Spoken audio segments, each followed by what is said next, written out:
Hello बच्चों। अब हमारे पास नेक्स्ट क्वेश्चन है एग्जाम्पल नंबर 1.7। तो आइए देखते हैं, इसको हम समझते हैं कि क्या कहा है और कैसे करना है। एक इम्पोर्टेंट क्वेश्चन है और एक अच्छा क्वेश्चन है। अब यहाँ से जो क्वेश्चन स्टार्ट हो रहे हैं बेटा, वो इलेक्ट्रिक फील्ड वाले क्वेश्चन स्टार्ट हो रहे हैं। और इससे पहले जो हमने 6 एग्जाम्पल सॉल्व किए हैं वो हमारी प्ले लिस्ट पर हैं, आप देख सकते हैं उनको। वो एग्जाम्पल हमारे सारे फोर्स पर हैं, कुलाम्स लॉ पर आधारित हैं, ठीक है, वो उन पर बेस्ड हैं। और ये यहाँ पर हमारा इलेक्ट्रिक फील्ड से क्वेश्चन स्टार्ट हो रहे हैं, तो जो कि एक इंपॉर्टेंट क्वेश्चन है, समझते हैं क्या कहा है। An electron falls through a distance of 1.5 centimetre in a uniform electric field of magnitude 2 × 10⁴ newton per metre. ठीक है, the direction of field is reverse keeping its magnitude unchanged and a proton falls through the same distance. Compute the time of fall in each case and contrast the situation with that of free fall under gravity.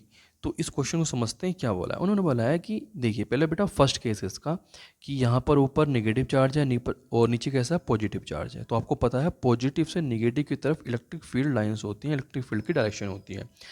तो और इसके अंदर हमने एक electron को रखा, और जैसे इलेक्ट्रॉन को छोड़ेंगे तो आपको पता है इलेक्ट्रॉन नेगेटिव होता है, जो किसकी तरफ चलेगा, पॉजिटिव की तरफ, नीचे की तरफ गिरेगा।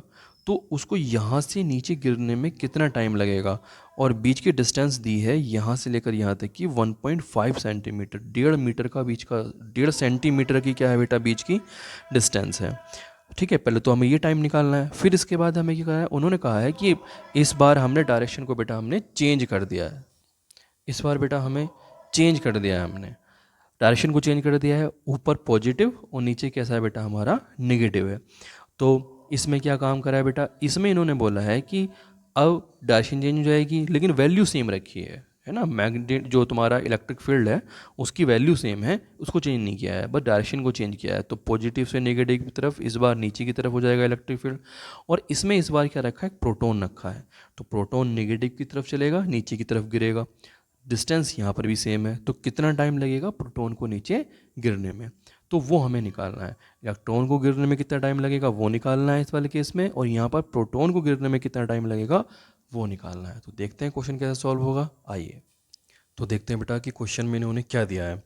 तो बेटा ऊपर वाली प्लेट पर नेगेटिव चार्ज है, नीचे वाली प्लेट पर पॉजिटिव चार्ज है। तो आपको पता है कि जो इलेक्ट्रिक फील्ड होगा वो नेगेटिव से पॉजिटिव की तरफ, नीचे की तरफ होगा, है ना, इलेक्ट्रिक फील्ड। और इलेक्ट्रिक फील्ड की वैल्यू भी इन्होंने हमें दी है।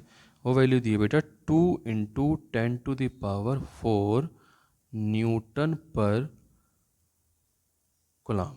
ठीक है, तो न्यूटन पर गुलाम इतनी हमारे पास क्या है, इसकी इलेक्ट्रिक फील्ड की वैल्यू है। अब इसमें एक इलेक्ट्रॉन को जैसे ही छोड़ेंगे हम, तो इलेक्ट्रॉन बच्चों निगेटिव प्लेट से किसकी तरफ आना चाहेगा, पॉजिटिव प्लेट की तरफ आना चाहेगा। और दोनों प्लेटों के बीच की डिस्टेंस कितनी है, 1.5 सेंटीमीटर हमारा डिस्टेंस है। तो कितना टाइम लगेगा उसको यहाँ से यहाँ तक आने में, वो हमें निकालना है कि उसको गिरने में कितना टाइम लगेगा। ठीक है, तो सबसे पहले तो बेटा हम ये देखते हैं कि इसके ऊपर जो लगेगा फोर्स वो कितना लगेगा, है ना। इलेक्ट्रिक फील्ड के अंदर किसी एक चार्ज पार्टिकल पर कितना फोर्स लगता है, तो पहले तो हम वो देखते हैं। आपको ये पता है इस वाली बात का कि जो इलेक्ट्रिक फील्ड का फॉर्मूला होता है, basic formula, electric field equals होता है बेटा force upon charge. Force upon charge क्या होता है, फॉर्मूला होता है।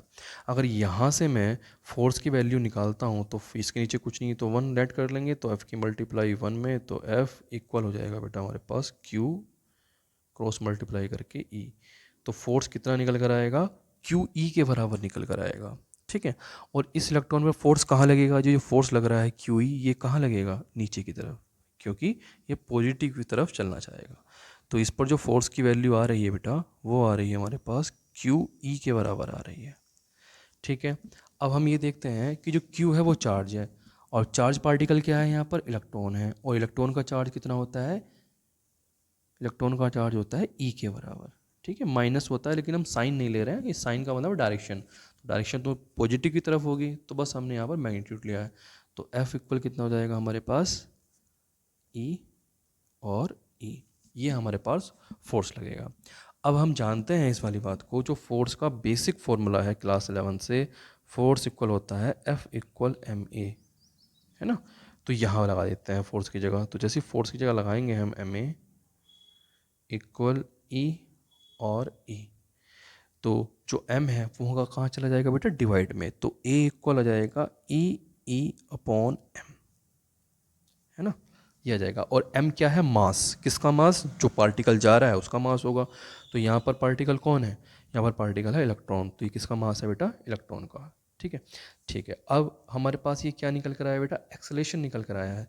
अब एक्सेलेरेशन अगर हमारे पास निकल कर आया है तो अब देखते हैं, अभी हमारे पास बेटा एक्सेलेरेशन निकल कर आया है। अगर एक्सेलेरेशन हमारे पास आ गया है तो हम टाइम निकाल सकते हैं। ठीक है, क्या क्या दिया है पहले देख लेते हैं। अगर क्वेश्चन को देखें हम इसमें, तो क्या डिस्टेंस दी है हमें, हाँ डिस्टेंस तो दी है। तो इसका मतलब इन्होंने हमें डिस्टेंस, जिसको हम क्या बोल सकते हैं, यहाँ लिख देता हूँ छोटा सा मैं गिवन, कि क्या क्या हमारे पास दिया है।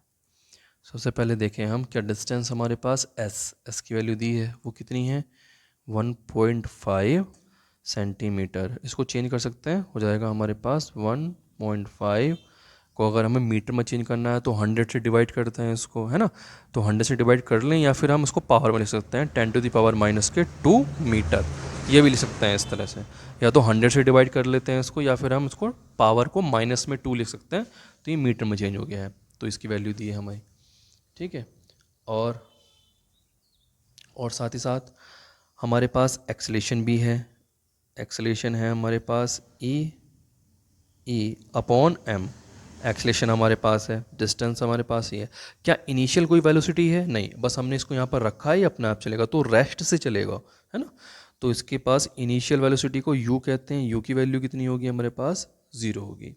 और हमें क्या निकालना है, हमें टाइम फाइंड करना है कि टाइम कितना लगेगा। ठीक है, तो s है, a है, u है, t है, ये तीनों कहाँ आते हैं, तो हमें पता है ये इक्वेशन, सेकंड इक्वेशन में पता है मोशन की, ये उसमें आते हैं s equal U T plus half A T square. ठीक है, अब s की वैल्यू यहाँ पुट कर देते हैं। s की वैल्यू हमारी, चलो अभी थोड़ा पहले सॉल्व कर लेते हैं, फिर इसको हम पुट करते हैं। ठीक है, तो s को भी ऐसे ही रहने देते हैं। s इक्वल u क्या है हमारा, u तो 0 है, तो ये 0 हो जाएगा, तो कितना आएगा बस यहाँ पर 1/2 a की वैल्यू लगा देते हैं, ई अपॉन एम, और साथ में कितना है बेटा, टी स्क्वायर है। अब ये 2 पहुंच जाएगा इधर मल्टीप्लाई में, तो 2s इक्वल हो जाएगा ई अपॉन एम, साथ में टी स्क्वायर। ठीक है, अब ये एम भी किधर आ जाएगा, ये एम भी हमारा मल्टीप्लाई में आ जाएगा, तो 2s m, और ये दोनों हमारे ऊपर है, तो ये दोनों कहाँ जाएंगे, हमारे नीचे आ जाएंगे डिवाइड में, और इक्वल आ जाएगा हमारे पास टी स्क्वायर। ठीक है, तो ये हमारे पास आ गया है। अब इसको हम सॉल्व कर लेते हैं। ठीक है, अब इसमें वैल्यू पुट कर देंगे, इसको हम अब सॉल्व करते हैं। तो देखिए बेटा सॉल्व कैसे करेंगे, सॉल्व थोड़ा इधर कर लेते हैं। तो टी स्क्वायर इक्वल 2s की वैल्यू कितनी, डिस्टेंस कितनी है 1.5 into 10⁻⁻2, m mass of electron का मास कितना होता है सबको पता है, 9.1 इंटू 10⁻31 kg होता है, अपॉन ई क्या है, एक इलेक्ट्रॉन के ऊपर चार्ज वो होता है 1.6 इंटू 10⁻19, और कैपिटली इलेक्ट्रिक फील्ड की वैल्यू हमें दी है, वो दी है बेटा हमें 2 इंटू 10⁻4। तो ये हमें दिया है, इसको सॉल्व करना है, और सॉल्व करके हम इसको आगे देखेंगे। देखिए बेटा सॉल्व करते हैं, तो ये 1.5 और 1.5 दूनी 3, 1.5 का 1.5 का, इसकी 1.5 की मल्टीप्लाई 2 में करेंगे तो 3 आ जाएगा, 3 इंटू 10⁻⁻2, ये बचेगा 9 इंटू 10⁻31, और अपॉन है हमारा 1.6 और 2, तो मल्टीप्लाई कर लेंगे, 16 दूनी 32, तो 3.2। पावर देख लेते हैं, ये पावर माइनस की 19 है और ये पावर प्लस की 4 है, तो पावर हो जाएंगे हमारे पास 19 में से 4 जाएंगे 15, माइनस की 15। ठीक है, तो ये इसको आगे सॉल्व करते हैं, सॉल्व करते हैं बेटा इसको। तो ये देखो 3 है, अच्छा ऊपर वाली पावर भी पहले ठीक कर लेते हैं, 3 इंटू 9, इनको एक साथ लिख दिया, पावर को देखते हैं, 31 माइनस की है, 2 भी माइनस की है, तो जाएगा 31 32 33 माइनस का 33, और अपॉन में कितना है बेटा 3.2 है। अभी 3.2 है ना, तो 3.2 को लगभग हम थोड़ा सा अप्रोक्सीमेशन में सॉल्व कर देते हैं, अप्रोक्सीमेट सॉल्व कर देते हैं, नहीं तो काफ़ी लंबा पड़ जाएगा, है ना। तो टी स्क्वायर, ये अप्रोक्सीमेट का साइन है, 3 से इसको लगभग 3 मान लेते हैं, तो 3 से 3 कट जाएगा, तो हमारे पास ये कितना निकल कर आएगा, ये निकल कर आ जाएगा हमारे पास 9 इंटू 10 सॉरी पावर भी थी नीचे, 10⁻⁻15 थी, तो 10 हो जाएगा, ऊपर कितना है माइनस का 33, और ये नीचे वाली पावर ऊपर जा रही है तो कितनी हो जाएगी बेटा प्लस की 15, है ना, ये पावर हो गई। तो हमारे पास क्या निकल कर आया है अब यहाँ पर, टी स्क्वायर इक्वल 9 इंटू, ठीक है, 9 इंटू 10⁻, माइनस के 33 और 15, तो 33 में से 15 माइनस करेंगे तो बचेगा हमारे पास 15 30 18, माइनस के 18 आएगा। अब यहाँ पर स्क्वायर भी है, तो स्क्वायर को इधर ले जाएंगे तो क्या बन जाएगा बेटा हमारे पास, ये रूट आ जाएगा, तो टी इक्वल आ जाएगा अंडर रूट 9 इंटू 10⁻⁻18। तो लगभग हमारा आंसर आ गया है, 9 का रूट होता है हमारे पास 3, और 10⁻⁻18, इसका मतलब हो जाएगा हमारे पास आधी कर देंगे पावर तो हो जाएगा 9, और ये टाइम है तो किस में आएगा आंसर हमारा, सेकंड में, तो ये आएगा। एनसीईआरटी में इसका आंसर आया बेटा 2.9 10⁻⁻9 सेकेंड, तो लगभग हमारा क्या है बराबर, 2.9 का मतलब 3 ही है लगभग, है ना, तो ये हमारा बिल्कुल सही है। तो इलेक्ट्रॉन को गिरने में कितना टाइम लगेगा, 3 इंटू 10⁻9 सेकेंड लगेंगे, बहुत कम टाइम लगेगा उसको गिरने में, ठीक है। तो ये एनसीईआरटी का आंसर है, ये हमारा है, तो लगभग दोनों सेम ही है। अब इसके बाद हम देखते हैं कि प्रोटॉन के साथ क्या होगा, है ना। अब प्रोटॉन वाला केस देखते हैं, तो बेटा प्रोटॉन वाला यहाँ पर हम देखते हैं, प्रोटॉन वाला केस हमारा किस तरह से है। तो इसमें बस हमने डायरेक्शन को चेंज किया है, मतलब ऊपर वाली प्लेट को पॉजिटिव कर दिया गया है और नीचे वाली प्लेट को हमने नेगेटिव कर दिया गया है। तो इलेक्ट्रिक फील्ड कहाँ से होगा, पॉजिटिव से नेगेटिव की तरफ हमारा इलेक्ट्रिक फील्ड होगा, लेकिन वैल्यू सेम है हमारी इलेक्ट्रिक फील्ड की, वही है 2 इंटू 10⁻⁴, है ना, 2 इंटू 10⁻⁴ न्यूटन पर कूलम, तो ये हमारी वैल्यू है। इस बार हमने यहाँ पर एक प्रोटॉन को रखा है, तो प्रोटॉन को प्लस के ई से हम रिप्रेजेंट कर सकते हैं, क्योंकि जितना चार्ज इलेक्ट्रॉन पर होता है उतना ही चार्ज प्रोटॉन पर होता है, और बस उस पर पॉजिटिव होता है। तो इस बार जो प्रोटॉन होगा वो किधर की तरफ मूव करेगा, नीचे की तरफ चलेगा ना, या नीचे की तरफ चलेगा। तो हमें पता है फिर से इलेक्ट्रिक फील्ड के अंदर एक चार्ज पार्टिकल रखा है, और चार्ज पार्टिकल अगर इलेक्ट्रिक फील्ड के अंदर रखा है बच्चों, तो उसको फोर्स लगता है। इलेक्ट्रिक फील्ड का फॉर्मूला कितना होता है, इलेक्ट्रिक फील्ड इक्वल होता है फोर्स अपॉन चार्ज। तो यहाँ से फिर से फोर्स निकालते हैं, तो फोर्स की क्रॉस मल्टीप्लाई करेंगे तो फोर्स इक्वल कितना हो जाएगा, चार्ज इंटू इलेक्ट्रिक फील्ड, ठीक है। अब ये चार्ज किसके बराबर है, क्योंकि प्रोटॉन है, प्रोटॉन के ऊपर भी चार्ज कितना होता है, ई के बराबर होता है, तो यहाँ पर हम ई लिख सकते हैं, तो कितना हो जाएगा ई, ई सेम वही होना है।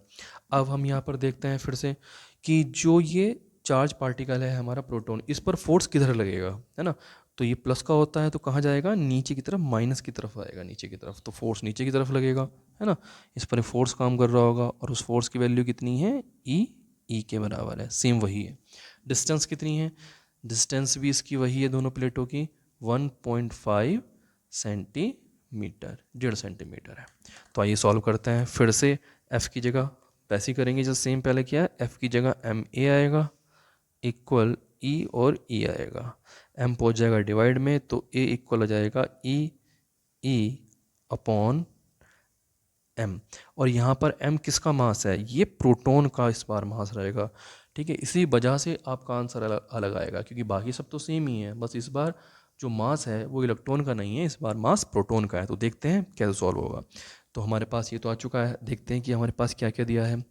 तो गिवन में थोड़ा डाल देते हैं, लिखते हैं गिवन में क्या दिया है। पहली बात तो डिस्टेंस दी है, डिस्टेंस दी है हमारे पास 1.5 सेंटीमीटर, इसको फिर से मीटर में चेंज करेंगे तो 1.5 10⁻⁻2 मीटर, ये हो जाएगा, ठीक है। उसके बाद हमारे पास एक्सेलरेशन अभी निकाला है, त्वरण हमने, वो हमारे पास ये निकल कर आया है। इसके बाद हमारे पास कोई इनिशियल वेलोसिटी नहीं है, उसको हमने बस रेस्ट में रखा हुआ है, फिर छोड़ा है, तब चलना स्टार्ट किया है, हमने उसको फेंका नहीं है, ठीक है। इसका मतलब ये है। अब इसके बाद हमें क्या निकालना है, टाइम निकालना है। तो फिर से equation of motion S equal U T plus half A T square, ये लगा देंगे। एस यू की वैल्यू 0 तो ये सब 0 हो जाएगा, तो यहाँ बचेगा 1/2 ए की वैल्यू हमारे पास कितनी है, ए की वैल्यू हमारे पास यहाँ लगा देते हैं, तो ए की वैल्यू है ई अपॉन मास ऑफ प्रोटॉन, साथ में कितना बेटा टी स्क्वायर है। तो यहाँ पर हम देखते हैं इस बार इसको 2 पहुँच जाएगा मल्टीप्लाई में, तो हो जाएगा 2s equal E upon M P और टी स्क्वायर। इसको थोड़ा सा सॉल्व कर लेते हैं। इसको हम देखेंगे कि ये इधर डिवाइड में है, यहाँ पहुँच जाएगा मल्टीप्लाई में, तो 2sm, ठीक है, और ये ऊपर है तो ये आ जाएगा नीचे डिवाइड में, तो ये आ जाएगा हमारा ई और ई इक्वल कितना है बेटा हमारे पास टी स्क्वायर। वैल्यू पुट करते हैं, इसको हम सॉल्व करने की कोशिश करते हैं। तो आइए इसको सॉल्व करते हैं, देखते हैं। तो यहाँ देखते हैं इसको हम, तो T square equal to S की वैल्यू कितनी है, तो एस की वैल्यू हमारे पास फिर से वही है 1.5 इंटू 10⁻², ठीक है। अब इस बार है बेटा मास ऑफ प्रोटॉन, तो प्रोटॉन का जो मास होता है वो 1.67 इंटू 10⁻27 होता है। ये आपको पता होना चाहिए, या ये आपको गिवन भी मिल सकता है कि जो मास ऑफ प्रोटॉन होता है वो 1.67 10⁻27 kg होता है मास, ठीक है। Upon E mass of proton, sorry E charge, ठीक है, तो चार्ज वही 1.6 10⁻19, और ये ई इलेक्ट्रिक फील्ड की वैल्यू हमारे पास 2 इंटू 10⁴। अब इसको सॉल्व करते हैं। तो जब सॉल्व करेंगे बेटा इसको हम, तो इसकी मल्टीप्लाई इसमें करेंगे तो आ जाएगा 1.5 है, ये 1.5 दूनी 3, और पावर को ज़रा एक साथ कर लेते हैं, इनको डिजिट को एक साथ कर लेते हैं, तो 1.67, पावर यहाँ पर माइनस की 27 है और ये माइनस की 2 है, तो पावर हो जाएगी, दोनों ऐड हो जाएंगे माइनस की, तो माइनस का 29। अब इसके बाद नीचे वाला देखते हैं, नीचे वाला है 1.6 इंटू 2, इनको एक साथ लिख दिया है, पावर को एक साथ कर लेते हैं। 19 माइनस की है बेटा, और 4 किसकी है, प्लस की है, तो 19 में से 4 जाएंगे, बचेंगे हमारे पास माइनस के 15, ठीक है। अब इसको आगे सॉल्व करते हैं कि सॉल्व करके हमारी वैल्यू कितनी आ रही है, ठीक है। तो देखिए बच्चा, इसको थोड़ा सा अप्रोक्सीमेशन में सॉल्व कर लेते हैं। ये 1.6 है और ये 1.67 है ना, तो 7 को छोड़ सकते हैं, है ना, तो लगभग ये हमारा, इसका मतलब है क्या, बस समझते हैं पहले। 1.67 का मतलब अगर हम थोड़ा सा समझें ऐसे ही, ठीक है, तो 1.67 का मतलब है 1 रुपया 67 पैसे, 1 रुपया 67 पैसे होंगे, और 1.6 का मतलब है 1 रुपया 60 पैसे, तो दोनों आपस में बराबर ही तो हैं, बस ये 7 पैसे तो ज़्यादा है, तो दोनों को इक्वल मान सकते हैं, तो इससे हम इसको कट कर सकते हैं, ठीक है। ऊपर कितना बचेगा, ऊपर है 3 और नीचे है बेटा 2। पावर देखते हैं, ये 29 किसकी है, माइनस की, और ये किसका हो जाएगी, ऊपर जाके प्लस की हो जाएगी पावर, तो 29 माइनस की प्लस की 15, तो पावर बच जाएगी हमारे पास प्लस की, सॉरी माइनस के 14 बचेगी। अब ये कहाँ जाएगा, इसके ऊपर रूट आ जाएगा, तो टी इक्वल आ जाएगा √3/2 10⁻⁻14। इसको सॉल्व कर लेते हैं। 3/2 को तो ऐसे रहने देते हैं हम, 3/2, और पावर हाफ हो जाएगी, तो पावर आ जाएगी हमारे पास बेटा -7। अच्छा 3/2 को देखते हैं ज़रा, हमें ये पता है कि √3 की जो वैल्यू होती है ना वो 1.73 के आसपास होती है, और √2 की जो वैल्यू होती है वो होती है हमारे पास, इसकी 2 का जो रूट होता है वो होता है 1.44 के आसपास, लगभग ये होता है, और इसको हम डिवाइड करते हैं तो पॉइंट से तो पॉइंट हट जाएगा, ठीक है, और इसको हम इसे डिवाइड करेंगे तो डिवाइड करके आ जाएगा हमारा 144 से, इसमें डिवाइड करेंगे तो एक ही बार जाएगा हमारा 144 का 144 हो जाएगा, और पॉइंट लगा के फिर ज़ीरो करेंगे तो लगभग 2 या 3 बार जाएगा, 2 या 3 बार के आसपास ही चला जाएगा, तो 1.3 के आसपास ये इसका आंसर हो जाएगा।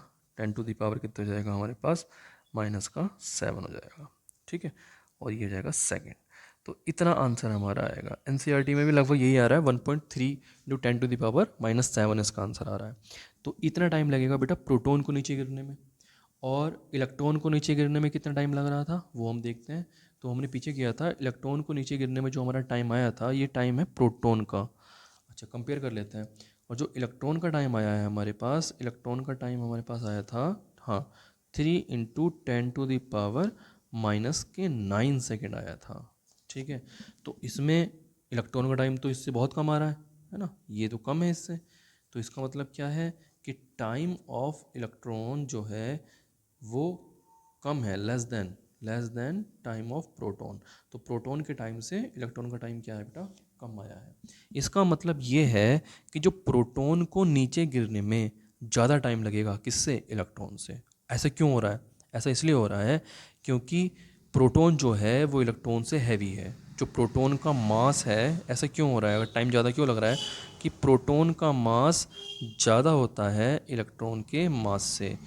तो ये इस कारण से इलेक्ट्रिक फील्ड के अंदर प्रोटॉन को गिरने में टाइम लगता है ज़्यादा इलेक्ट्रॉन से। तो इलेक्ट्रॉन जल्दी गिर जाता है और प्रोटॉन को गिरने में उससे तुलनात्मक रूप से ज़्यादा टाइम लगता है। क्यों लगता है, क्योंकि प्रोटॉन का जो मास है वो ज़्यादा है इलेक्ट्रॉन से।